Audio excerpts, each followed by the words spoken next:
All right, let's get into it. We're going to break down a really fiery, pretty provocative argument from Stephen A. Smith. He takes a hard look at how black conservatives are treated, especially from within their own community.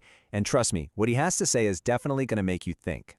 And right off the bat, he does not pull any punches. He kicks things off with this raw, almost confrontational question, and it really sets the stage for his entire argument.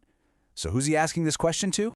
Well, he's talking about what he sees as this constant stream of vitriol. You know, the name-calling insults like sellouts or coons that get hurled at black conservatives. And the key thing he's pointing out is that this isn't coming from outsiders. It's coming from within the black community itself, simply because they have a different political viewpoint. So let's dig into that, the central conflict. Because for Smith, this isn't just about a simple political disagreement. He's getting at something much deeper, something about the very nature of the conflict itself. And look, to make his point, he's not just talking in theories. He actually names names, people he's seen face this exact hostility.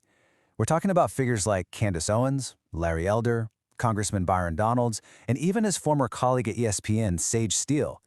He's basically arguing they're being demonized just for their political alignment. So what's his solution? Well, it's not about picking a political side. Not at all.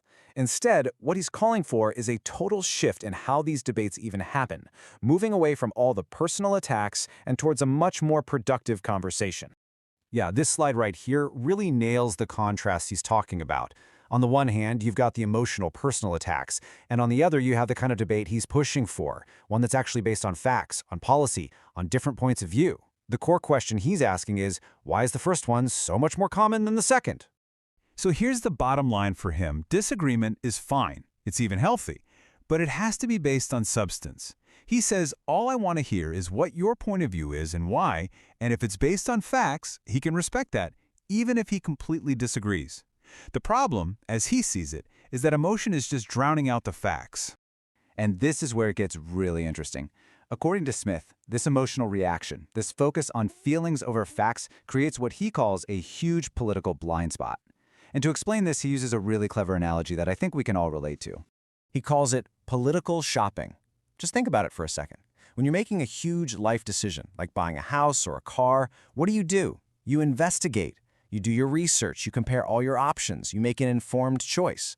But Smith argues that for a big part of the black community, that same level of critical thinking just isn't being applied to politics. It's become more of an automatic choice instead of a carefully considered. Okay, so what's the consequence of not shopping around politically? Well, according to Smith, it is massive. It leads directly to the entire community being taken for granted. And this number is really at the heart of his entire argument. For decades, the black vote has been incredibly consistent, with about 90% going to the Democratic Party. And in Stephen A. Smith's view, that predictability, that's where the problem really starts. And here's the outcome he's talking about. On one side, you have the Democrats who pretty much know they have that vote locked down, so they don't have to work as hard for it. Then on the other side, you have Republicans who feel like they can't get that vote anyway, so why bother? The end result, he argues, is that the community ends up getting very little from either side. And you can just hear his frustration in this quote. He's looking at a community that is so diverse in so many other ways, but when it comes to politics, it's almost a monolith. And he's arguing that this uniformity, ironically, ends up taking power away from the very people it's supposed to represent. All right, so this is where Smith's argument takes a really surprising, pretty provocative turn. He suggests that this whole frustrating political situation has actually, without anyone meaning for it to, created a powerful and maybe even necessary catalyst for change. He actually argues that those same black conservatives getting all this heat, they're the ones who are serving a vital purpose. By bucking the system, as he puts it, they are creating a political disruption. They are introducing that one thing that's been missing, unpredictability. So what does that disruption actually do? Well, in his view, it forces the Democratic Party to wake up.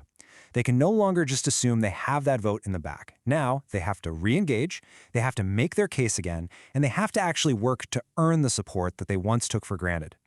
And this all leads to what is probably his most controversial point.